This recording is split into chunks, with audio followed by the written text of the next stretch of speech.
សពថ្ងៃនេះប្រជាជនកម្ពុជាភាគច្រើនគិតថាទីផ្សារបណ្ដាញឬក៏ network marketing ហ្នឹងគឺជាអាជីវកម្មមួយដែលបោកប្រាស់ពួកគាត់គិតថា model ហ្នឹងគឺបោកប្រាស់មនុស្សឲ្យបង់លុយហើយខាត់បង់លុយអីជាដើមប៉ុន្តែតាមពិតនោះពាក្យ network marketing ឬក៏ទីផ្សារបណ្ដាញហ្នឹង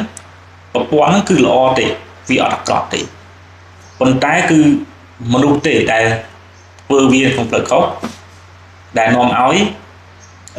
មនុស្សដែលជួបបបសោតហ្នឹងគាត់គិតថាទីផ្សារបណ្ដាញគឺក្រក់អត់ល្អអត់សូវ work អីចឹងទៅអញ្ចឹងទីផ្សារបណ្ដាញនៅក្នុងសម័យទំនើបនេះគឺវាមានធាតុសំខាន់ចំនួន4ទី1គឺមានទិដ្ឋផលពិតប្រាកដទី2គឺ system គឺ build ទៅលើនៅក្នុង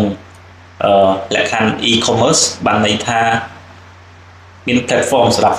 លក់ទិញដូរ online ត្រឹមត្រូវមានការវឹកហាត់ហើយនឹងការគ្រប់គ្រងដល់ពេញទំហឹងពីក្រុមហ៊ុន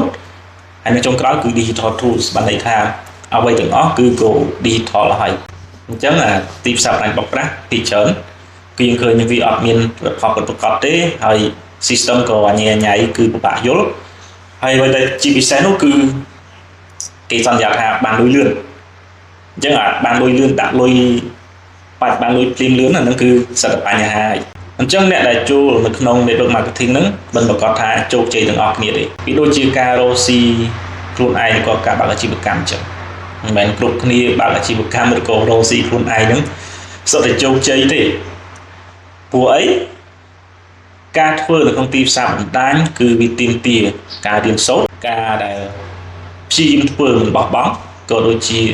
ភាពអត់ធ្មត់ចំពោះលទ្ធផលនោះផងដែរដូច្នេះ model network marketing នៅទីផ្សារបណ្ដាញហ្នឹងវាមិនអាក្រក់ទេប៉ុន្តែគឺវាអាស្រ័យទៅលើមនុស្សទេដែលជាអ្នកធ្វើវាដូច្នេះសូមវាតម្លៃដោយប្រើចំណេះដឹងមិនមែនដោយសារតែការភ័យខ្លាចឬក៏ដោយសារបបពិសោធន៍របស់មនុស្សម្នាក់ពីរនាក់ជួបvớiយើងគេនិយាយថាវាអត់ល្អជាងថាល្អតាមនោះទេដូច្នេះបើសិនបើបងប្អូនចង់ស្វែងយល់បន្ថែមអំពីទីផ្សារបណ្ដាញឬ network marketing អាច comment ពី info ឬក៏ព័ត៌មានបន្ថែមខាងក្រោមបានខ្ញុំនឹងរាយរាប់ប្រាប់បងប្អូនទាំងអស់គ្នាឲ្យបានយល់ជាក់ច្បាស់ហើយក៏ដូចជាមានឱកាសទីផ្សារបណ្ដាញទៅក្នុងក្រុមហ៊ុនមួយអញ្ចឹងបងប្អូនអាច comment ពាក្យហ្នឹងហើយខ្ញុំនឹងប្រាប់បងប្អូនអំពីព័ត៌មានលម្អិត